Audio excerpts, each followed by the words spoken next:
সাকিব আল হাসান, তামিম ইকবাল আমাদের প্রাইড। না, অফকোর্স আমরা তো সবাই চেয়েছি যে তামিম ইকবাল ওয়ার্ল্ড কাপে খেলুক। আমাদের ওপেনাররা এখনো ভালো করছে না। 5 ওভারের মধ্যে আমাদের 1-2টা উইকেট কখনোই থাকছে না এবং আমরা আসলেই কিন্তু ব্যাটিং এ মুখ থুবড়ে পড়ে যাচ্ছি। সাকিবকে কাউন্টার দিছিল, রোহিত 7 নম্বর থেকে খেলে 5 বছর ওপেন করার পরে যে তুমি 7 নম্বরে খেলবা, এটা তো হলো না। তামিম ইকবালকে যখন বলা হয়েছিল যে একটু নিচের দিকে ব্যাট করতে পার্টিকুলার একটা ম্যাচে, জায়গাটা আসলে কারোর জন্য ফিক্স না। এটা আপনি আপনার দল, আপনার দেশ যখন চাইবে সেই জায়গায় আপনি আপনার পুরোটুকু ঢেলে দিতে হবে। তামিম ইকবালকে যদি 1 নম্বর পজিশন থেকে একটু নেমে দলের সাথে বলা হয় ব্যাটিং এর ক্ষেত্রে, সেটা কোনো দোষ আমিও দেখি না। যে একটা টিভিসিতে সাকিব আল হাসান এবং তামিম ইকবালকে একসাথে পাচ্ছি, তো একজন বাংলাদেশি হিসেবে, স্পোর্টস লাভার হিসেবে তখন কতটা কষ্ট লেগেছে যে একসাথে কি তারা ওয়ার্ল্ড কাপ খেলতে পারতো না। এবং বাংলাদেশের মানুষজন আলহামদুলিল্লাহ বলছে।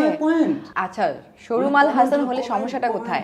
এই যে হেটার্সটা তৈরি হয়েছে, এটা কিন্তু তৈরি হয়েছে যখন তামিম ইকবাল বাদ পড়লেন। একটা কথা বলেছেন, ভালো খেললে আমি বাংলাদেশি, খারাপ খেললে আমি হিন্দু হয়ে যাই।